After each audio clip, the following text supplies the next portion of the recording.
exploring this. And so I'm very much looking forward to hearing your thoughts on this overall project, and thank you very much.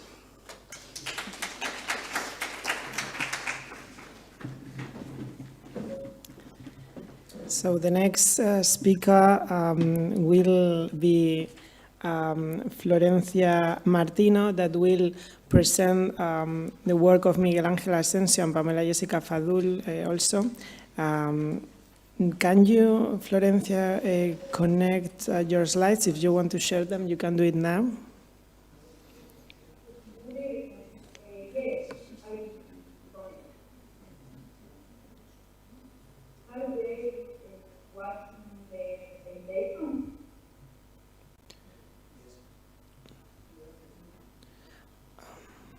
We can see your slides, but we don't see them in full screen.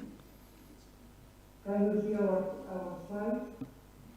Yeah, but please, if you can make them to look into full screen. Full screen. Now it's perfect. Okay. Well, good day, good evening for all of you. It is a great pleasure and honor to come back in this way to this very important encounter, to see among the public who many of the companions in the Institute of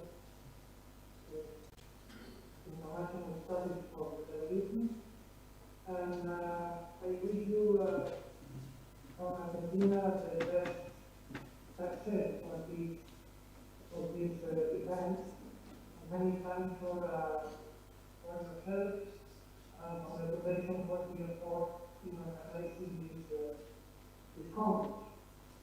So we are presenting with Florencia here and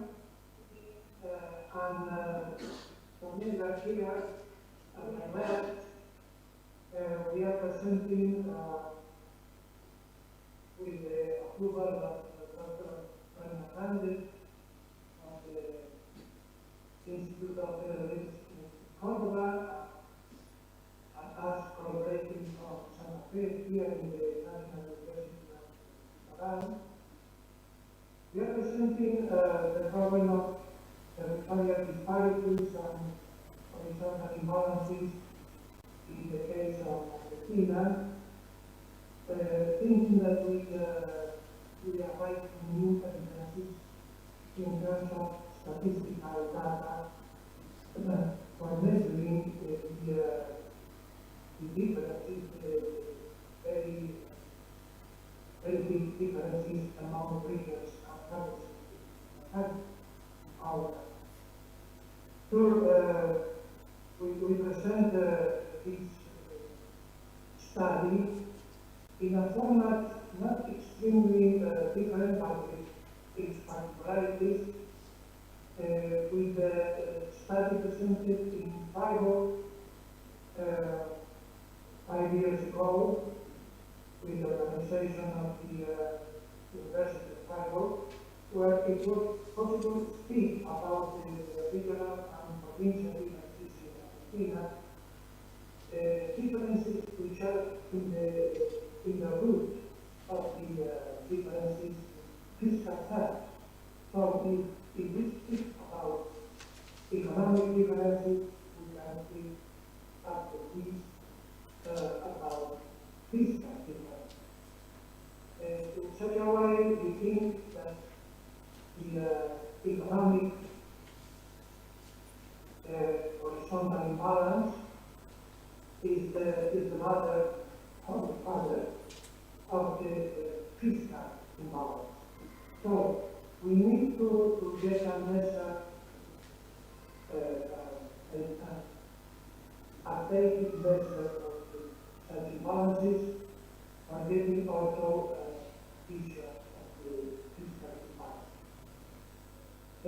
Argentina presents acute regional differences of politics and region and policies, We have considered in other states, for example, the same of Switzerland, but also what we say in Australia more years ago. But here, probably we in this paper, in this presentation, we attempt to solve the lack of statistics embracing the first fifth of this century, considering the gap. The objective of the research is to show some universities for Argentina about the profundity of the regional and provincial imbalances and evaluate some of its implications in the economic, political, and federal fiscal field. And of course, to highlight some of the main challenges which emerge from the practical research obtained in the material research. Of course, the limitations are the remaining lack of central updated data and statistics completely correlate with our common sense that use of regional research with economic and fiscal goals. The solution that we attempt to reach is to adopt some alternative measures like the estimation of the cost of geographical provincial model using a new base published by the National Institute of Statistics and Census that we, of course, follow in this presentation.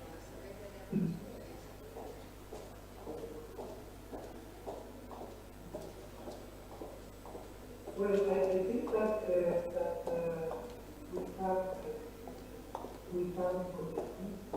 we have to train our strategy for getting an estimation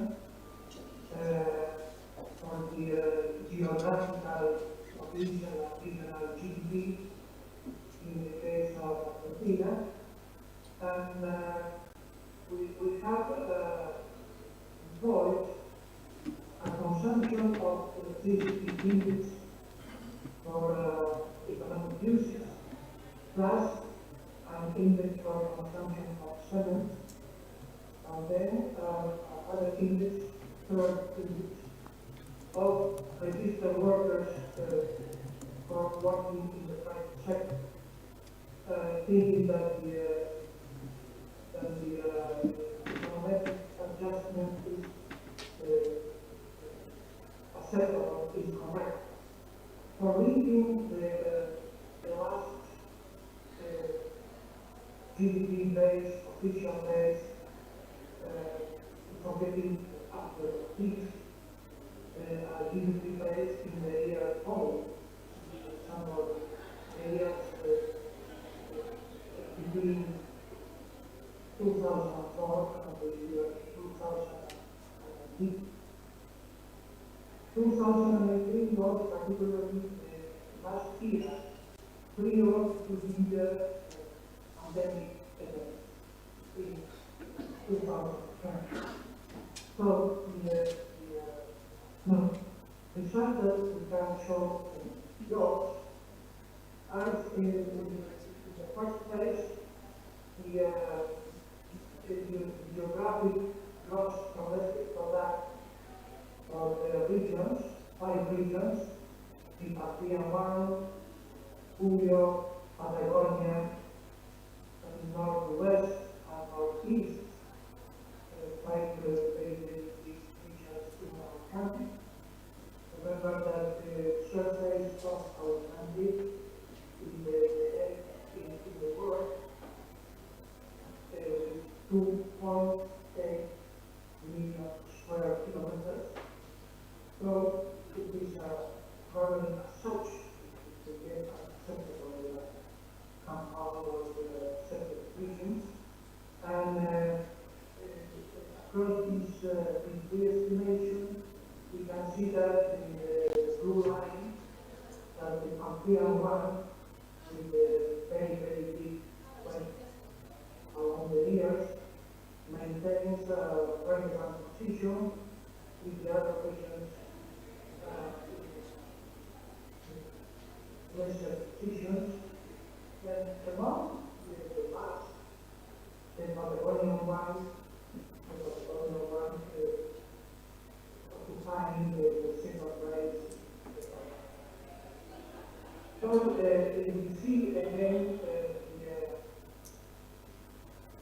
the weight of the regions across other diagrammatic models. It is possible to see that in blue again, the European one, includes of course the normal part of one side, continues being the most important general way. But if you see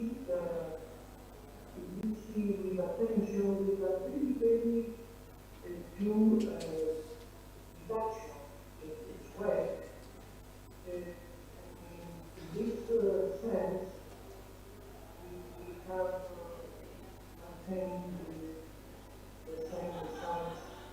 So,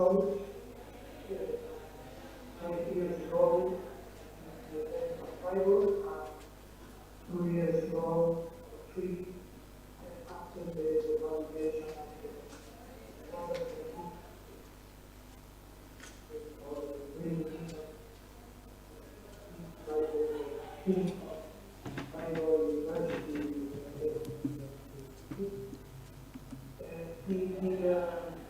the second place in 2018 continues being for the Patagonian region. And then it is interesting to see some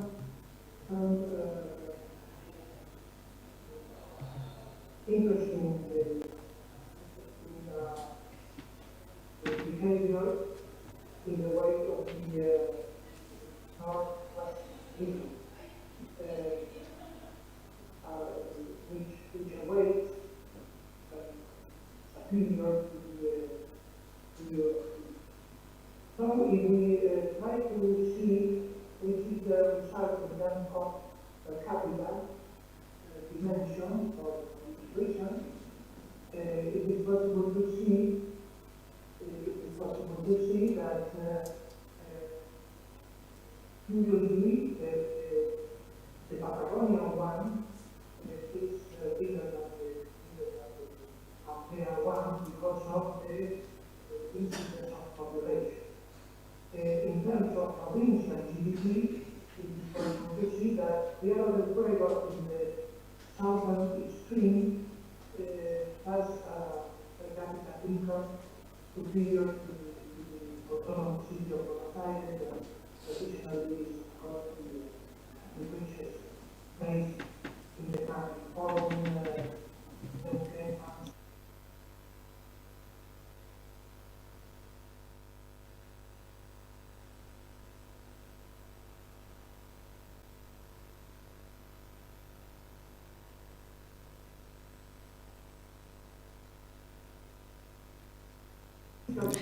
Excuse me, Miguel Ángel, is a couple of minutes more, but we need to go for the next presentation. Thanks.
In such a way, they are more like a center of electricity consumption by economic services. workers in the private sector. Considering that the information for economic electricity consumption was available until the year 2016, including for the province. It was estimated of the year 2017-2019 5 million per of time system. Okay, many thanks. Bye-bye. And nice from Argentina. Thank you, Miguel Ángel.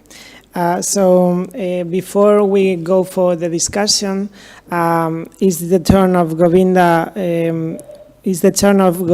Bhattacharjee from the Center for Multilevel Federalism from India.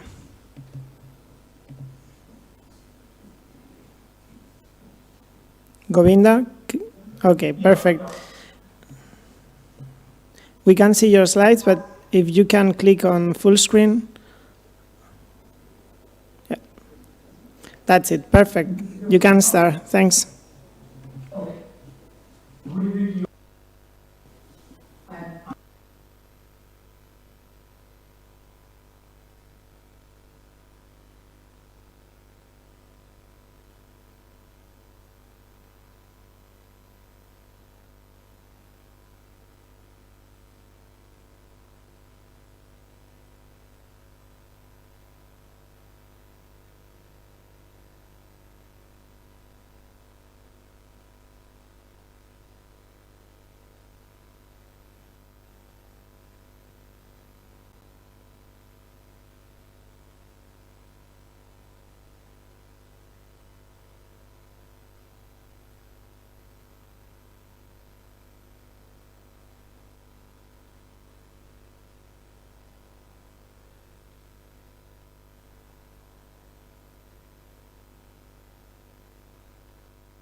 with high population to the disadvantage of poorer small states who needed more support.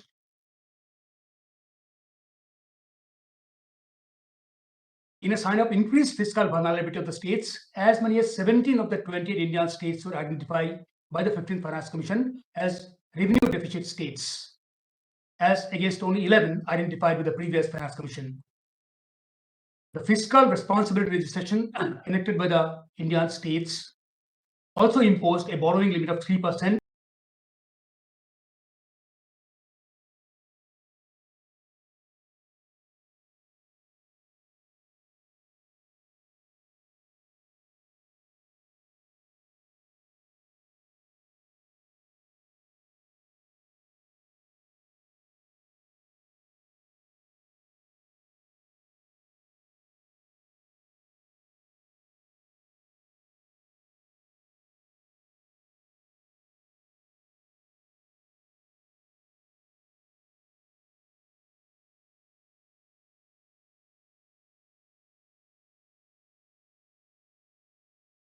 higher incidence of poverty. The higher incidence of poverty can be directly correlated to the lack of growth in most Indian states which suffered severely from the pandemic. As you can see from the table, in the fiscal year 2021, as many as 24 out of the 28 Indian states suffered from negative growth, as against only 1 in the previous fiscal. Only 4 states in the fiscal 2021 had positive growth, and that too below 5%. To conclude, the pandemic has not only accentuated poverty inequality across the states in India, but to let this crisis go waste. Thank you very much.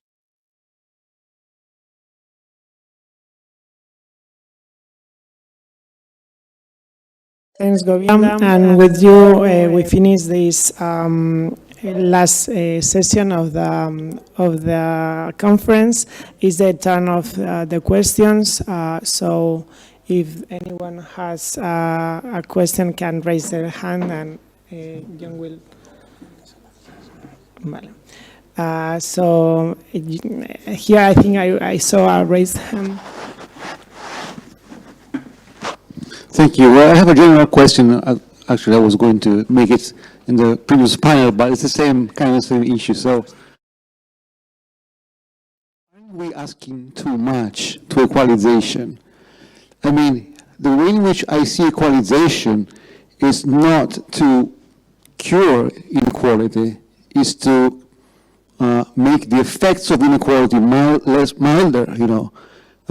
Inequality and disparities are the result, Gisela was explaining very well, of structural elements of the economy. So they're there to stay, in a sense. Okay, they've been there for a long time. So the effect of disparities is creating different fiscal capacity. Andre was mentioning it, and equalization is just about leveling these differences in fiscal capacity. So equalization is about reducing the burdens of disparities, not avoiding or preventing them. That's something for public policies, for next generation. EU is a good example of how you try to cure disparities. So this is just food for thought here.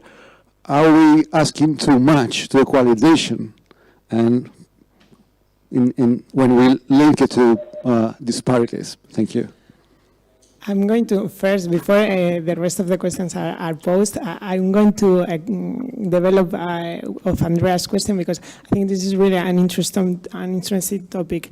I think that sometimes even in literature we mix up the objectives of fiscal equalization, which has been explained here for Canada, that is supposed to provide similar levels of public services, local public services and goods, and regional policy, which is the structural funds and so on, next generation funds that are supposed to close the gap on terms of per capita income, per capita terms. No, so. I remember a few months ago we hosted a seminar on this issue, and our experts defended some of them that they were different objectives, so why not using different tools, as Gisela explained for Germany, where these regional policy objectives were taken by the VAT, no? So I'm going to take advantage of this question and ask you, do you think that these both policy objectives should be differentiated, should be treated by different policy tools also? So I think there were more questions there. Okay, thank you very much. My own question is very specific.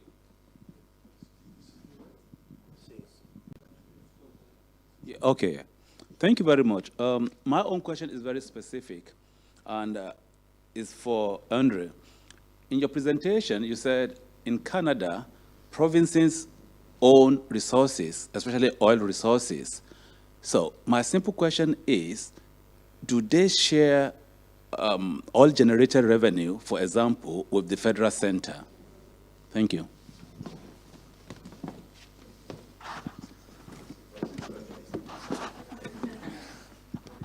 Thank you. My question is actually for the Canadian gang, so the three of them can answer.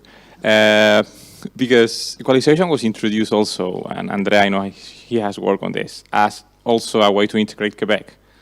And actually, François Legault referred to equalization as our reason to be a proud Canadian and part of the original deal of confederation, although we know it's not.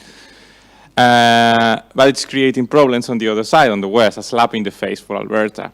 But on the other hand, and I think Alain Noel also showed that equalization in the end, it's not that big as a transfer in Canada. But it's increasingly controversial, and there's a lot of politicization about that. But it's not about the CHT or the CST, they are much bigger transfers. So I would like if you could elaborate on this and on this issue. And I have one comment for Kinga, because I think you were referring on your very last slide to the EU and how some countries were successful in achieving, getting some of their demands granted by the EU. And you could also look at, in the case of Spain and Portugal, the price cap that was imposed on gas in order to lower electricity prices. And because, of course, this has a problem on the European market, so they need permission from the EU to do this. Germany was always against this. The Netherlands were always against this also. And finally, both countries got it. So this price cap on the price of gas when generating electricity. So they were also successful in lobbying the European Union in getting this concession. So maybe it would also be interesting for you, for your case. Thank you. John, Tracy had a question also. We'll take that. Oh, also. Yeah. Okay. Well, Milan, maybe. For Andre, that referendum in Alberta or Manitoba, I forgot. Is it already held, or they will just have to hold it? And if yes or no, whatever, is it are the results obligatory in legal sense or just consultative?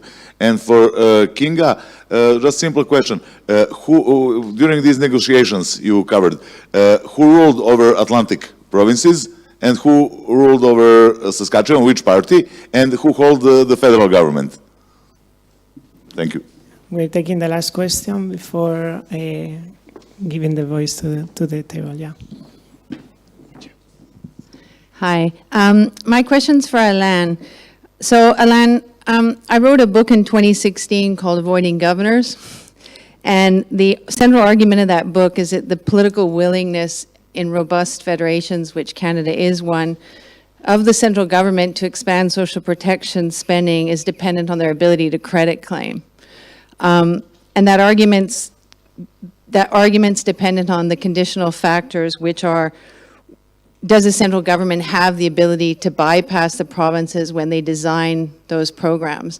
And so the reason I bring it up is watching your presentation, I felt like you just basically wrote avoiding premiers social expansion policy in kind of the post-2015 period in Canada, because the expansion you showed, in contradicting what Olivier was talking about, was central government programs that the Trudeau government could credit claim for. And so my question to you based on that was, what are the specific institutional factors in Canada that allow the central government or the Prime Minister to design the kind of programs that you have shown in your empirical graphs led to an expansion of social welfare spending, or what you called the fading of redistribution? So that was my specific question. And then just a quick comment to Andre to bring in actually Kinga's work, which I think was really cool.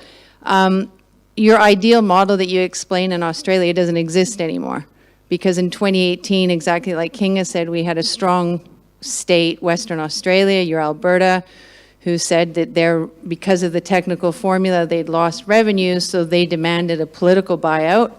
And then all the fiscally weak states banded together and said that it was un-Australian that the wealthiest state got a buyout and they didn't. So we've politicized ours, but exactly for the reverse of what you described, because we have a vertical fiscal imbalance. Now we're in a situation where the states are using equalization as leverage against the Commonwealth, where you've totally described the opposite. So I just think there's an interesting dynamic there, and it totally fits Kinga's theoretical framework, which I thought was just really nice of your framework. It's very useful. Thank you.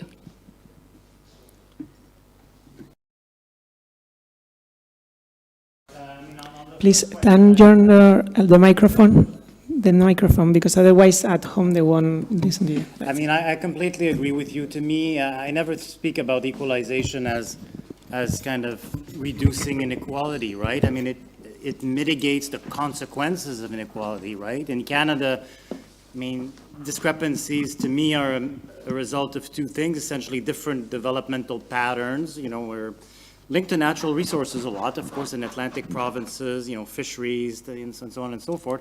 And two, of course, is the price of oil, right? So, but what equalization does year after year is mitigate the consequences of those things. And as you said, I think dealing with those things, it involves industrial policy, regional development policy, and different things. So I think I agree with you entirely. Are natural resources revenues shared in Canada with the federal government? No. Or with the other provinces? No, is the short answer. Francisco, I think, you know, equalization, it's a program, it does all of these things, but it's also a symbol, right? And that's, I think, that your work, right, it's the product of framing, I guess, you know, like in a sense, in Canadian history, it's fairly new, right? I mean, before the 2000s, you don't really, you know, you have Western alienation and you have Albertan discontent towards the federal government, but it doesn't go through equalization. It's not spoken in relation to equalization, right? Which brings us to the referendum. Of course, yes, it was held by a premier in Alberta who said, I'm asking the question to you, do you want equalization to be, the principle of making equalization payments to be removed from the Canadian Constitution, but that's not what I'm going to do. So I'm asking you this question, but if you answer yes, I'm not going to do that. I'm not going to press for that. I'm going to go see the Prime Minister and say, what can you do for me? The people are unhappy. And the Albertans actually voted, I think it was 63% to support the Premier, who later resigned over COVID handling and all this. So this issue is dead, essentially, you know. And just lastly, I mean, I'm well aware of kind of the WA situation and equalization, but I'm still partial. I'm still partial to a less political governing on equalization, right? So maybe I shouldn't call it the Australian model anyway, at this point. I should just call it the arm's length agency model. And, you know, again, I think that I recognize there's lots of problems with that. You know, somebody like Anwar Shah, for example, who's Canadian, would say, Canada's way of doing it is more democratic because it's actually elected people who decide on this. Maybe I've just been traumatized by kind of the early 2000 dispute on equalization that I always seem to be looking for an alternative in governing it. Yeah. That's it. On the question, I think it's a good question, can we have too much equalization? Okay. Can we have too much equalization? Some country, the US, has no equalization. And the substitute to equalization is geographic mobility. If you're too poor where you live, go live where wealth is. And there are good arguments to make in defense of this position. But I think for a federation to work, you need equalization. And I think you can have too little equalization. That's the case when because there are consequences.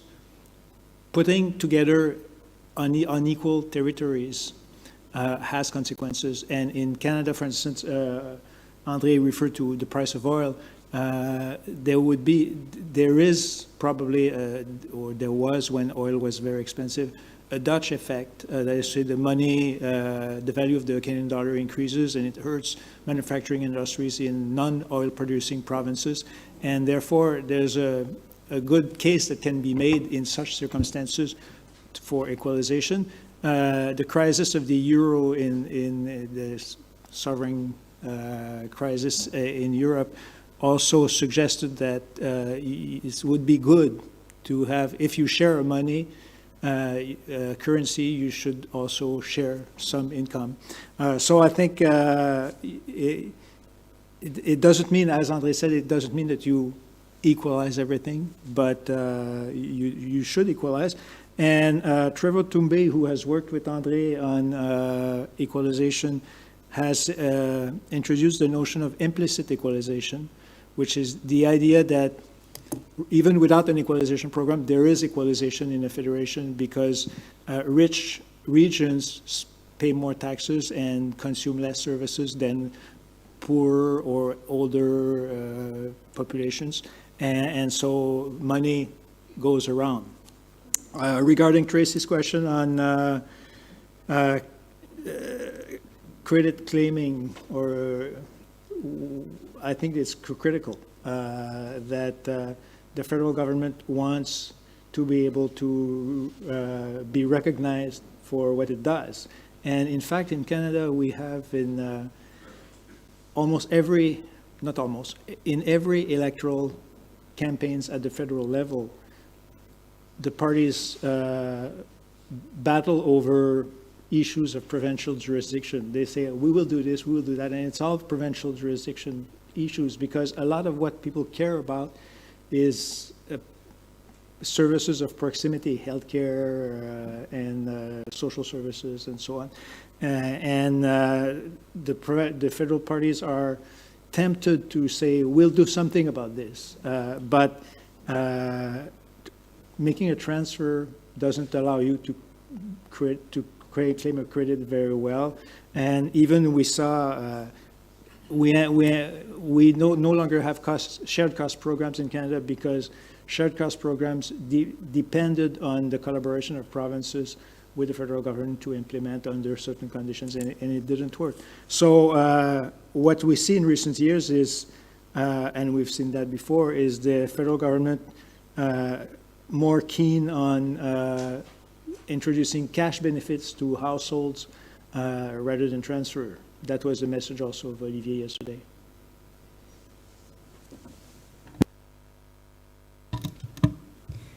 Yes, thank you. Thank you for the questions. As to the first point on looking at the gas price cap as successful lobbying, that's a very, very good suggestion. Thank you. And to answer Milan's question, I think the question pertains to, did party politics influence the outcome? And so the federal government was liberal, and the most vocal provinces that I'm looking at were conservative. Now, the reason why I've kind of ruled out, well, it does factor in a little bit, of course. I mean, perhaps there were more optimistic agreements made to the Atlantic provinces, to the very vocal conservative Premier, Danny Williams, because, well, to buy votes. But the reason why this doesn't really apply, because when you trace back the months of this negotiation, actually there were promises made by the federal government to the Atlantic provinces, which then were not upheld.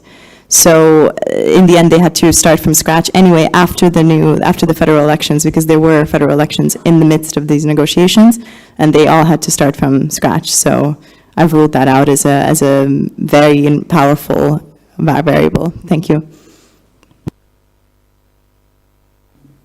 Okay, so if there are no more questions, we are going to wrap up with a final speak by Mikel Erkoreka. He will be giving the closing speech. Mikel.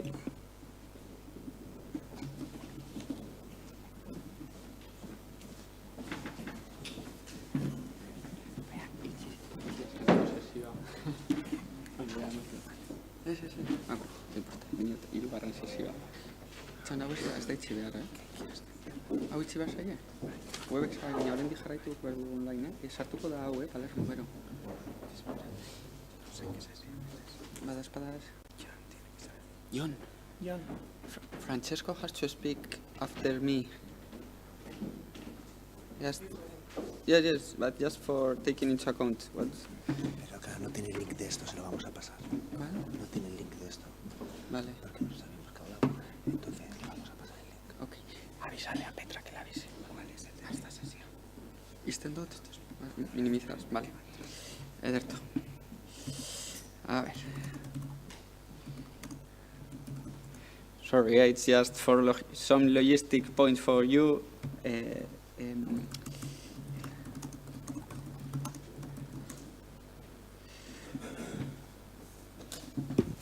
Okay, after this last session, and we finish with all the conceptual part of the conference. Just for starting and before closing the conference, some brief tips for tonight and for tomorrow. First of all, today we will have the dinner here in the Café Iruña. In case that you are not going to go from the hotel that most of us are host, just take the reference. We have the dinner tonight at 9 here in the Café Iruña. Gisela and someone, if you are not going to come to the hotel, just take it into account. Anyway, after finishing now the conference, we will help the people that want to go to the hotel, and we will go with you there. You have 1 hour and a half for resting or having a shower or what you want, and we will wait you, John, me, and I think that Andoni, in the entrance of the hotel at 8:45. Okay, 8:45 in the entrance of both entrances of the hotel, and go at 9 to have dinner here. All is clear for tonight?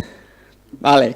For tomorrow, I know that some of you are not going to come to Guernica, but just for explaining you, if someone that hasn't paid, that still hasn't paid, but wants to come tomorrow, please just let us know for avoiding some trouble tomorrow that someone doesn't appear or something like that. I think that all of you have said if you are not going to or not going to come, but if someone hasn't paid and wants to come tomorrow, please let us know. No, okay. Okay, for tomorrow, just also the logistic part of the plan of tomorrow. Tomorrow we will pick you in the hotel at 8:45, 8:45 in the morning. If someone is not going to come from the general hotel, please, you have to be at 9 o'clock in the morning in front of the Iglesia de San Nicolás. Take a photo or do what you want, but please take the reference, Iglesia de San Nicolás. You have here the direction, and it's very, very near the hotel. Yes? Yeah.